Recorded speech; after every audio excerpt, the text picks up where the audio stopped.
Manchester City's exit from the UEFA Champions League at the hands of Real Madrid could turn out to be a blessing in disguise in their pursuit for pieces of silverware this season on the backdrop of a season that was the 2024-2025 season in which they went out trophyless. Yes, welcome back to the Football Tribe UG channel. Robert Kesakos is your usual suspect. Welcome back to yet another episode on your favorite football updates channel. Hope you guys are doing well. Thank you so much to all our new subscribers. Welcome to the community. I hope you do enjoy your stay here with us and love what we do. Now, today we're going to be talking about Manchester City following their exit from the UEFA Champions League at the hands of Real Madrid, who beat them home and away by 3-0 and 2-1 respectively, to go through 5-1 on aggregate score. And that means, I think for the second season running, or the third consecutive season, Real Madrid have knocked out Manchester City of the UEFA Champions League. They did it in the 2024-2025 season, and that was at the playoff rounds. This time around, it was at the round of 16. Well, up until that point, Manchester City were involved in pursuing all four major titles. That's the Premier League, the FA Cup, and the EFL Cup, as well as the UEFA Champions League. But now that they are out of the UEFA Champions League, could that turn out to be a blessing in disguise in their other pursuits? Well, it won't take long until they take on Arsenal on Sunday in the EFL Cup finals at Wembley, and we'll wait to see what that result will be. But in the aftermath of that, it will mean that they will be left in two competitions. If they do win the EFL Cup on Sunday, well and good. If they don't, all hope is not lost for a piece of silverware. Because last season, I think, was the second season that Pep Guardiola ended without a trophy to his name, in as far as the Premier League era is concerned. The first was the 2016-2017 season, which was his debut campaign with Manchester City. So last season, they also went out trophyless because we know that, the Champions League went to PSG, the Carabao Cup went to Newcastle, the FA Cup went to Crystal Palace, who beat Man City in the final by 0-0, while the Premier League title went to Liverpool. In terms of their Premier League title race, what that implies is that they're going to have lesser games to play and perhaps less distractions. Of course, after Sunday, their Premier League title opponents in Arsenal will also have a competition less to play, but it does not take away the fact that they will still be involved in the FA Cup and the UEFA Champions League, where Manchester City will no longer be. That means that in comparison to fixture congestion, their Premier League title rivals in Arsenal will have more games to play as compared to Manchester City.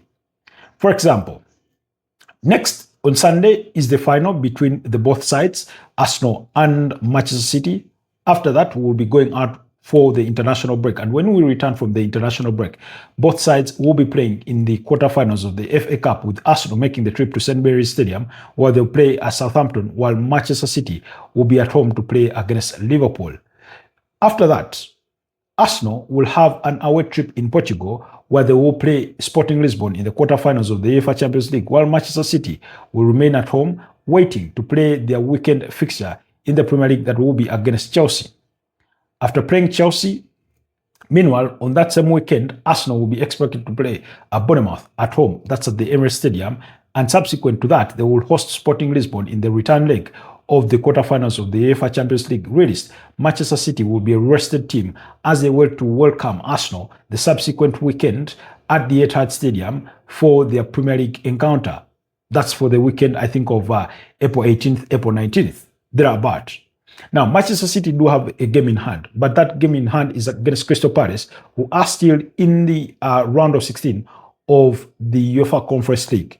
Should Crystal Palace advance to the next round of the UEFA Conference League, that means that Manchester City cannot request that game to be rescheduled in the immediate aftermath of their FA Cup game or in the aftermath of their game against Chelsea, nor can it be rescheduled to the week after they play Arsenal.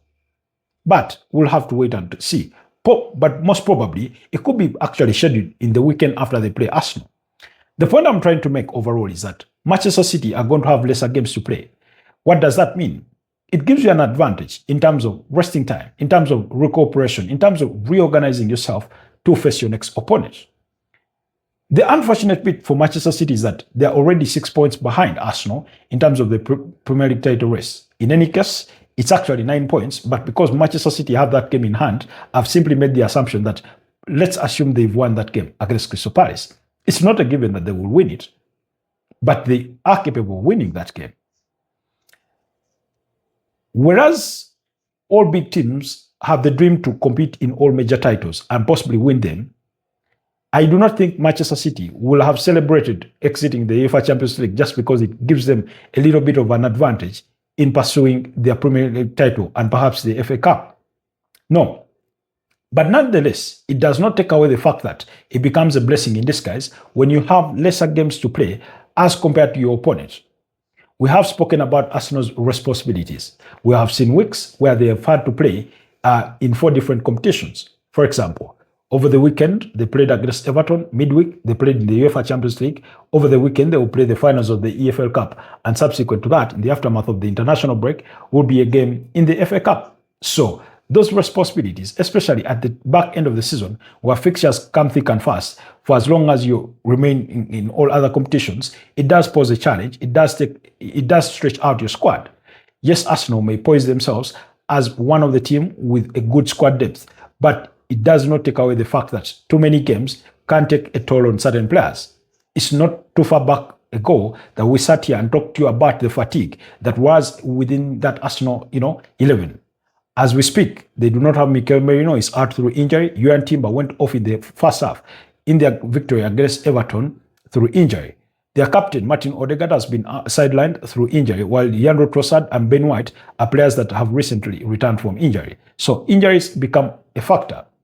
Whereas on the other side, Manchester City, whereas injuries remain a factor on their side in one way or the other, there may not be too many given their squad depth, but also given the lesser or the fewer fixtures that they will have to play. So, being out of the UEFA Champions League, for me, is a blessing in disguise for Manchester City in their pursuit for silverware for the other remaining competitions.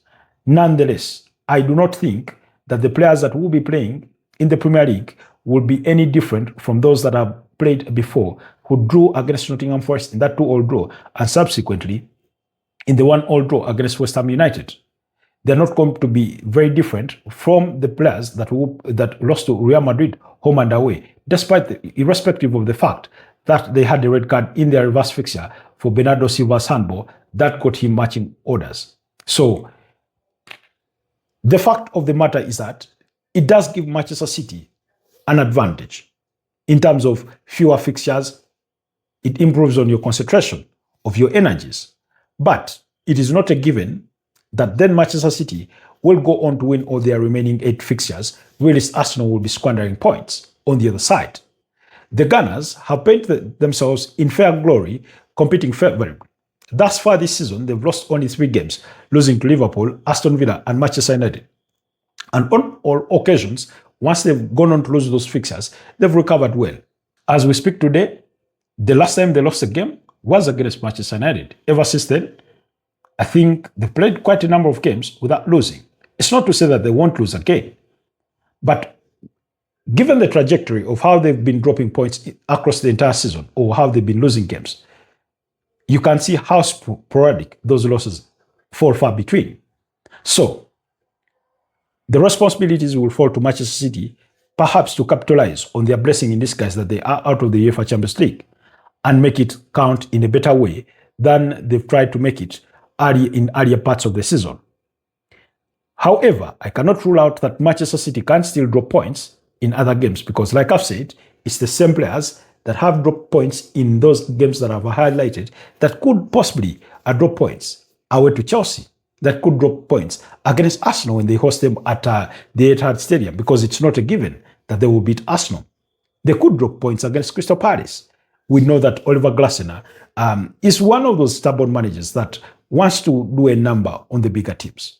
So, your thoughts on Manchester City? Do you think their exit from the UEFA Champions League will give them the advantage in their pursuit for glory in the Premier League title race?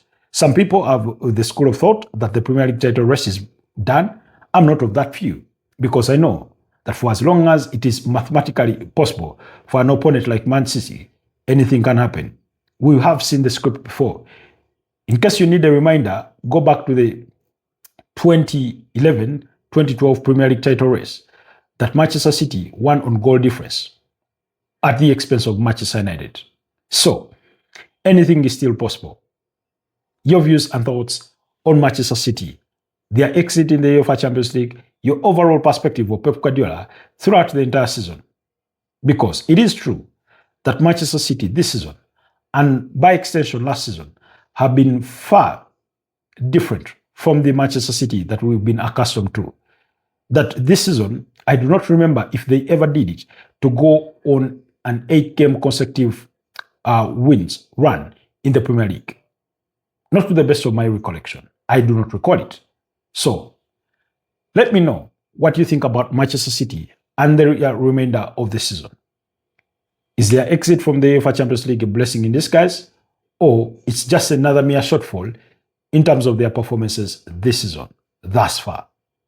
Stay blessed, and I'll see you guys next time. Bye-bye for now.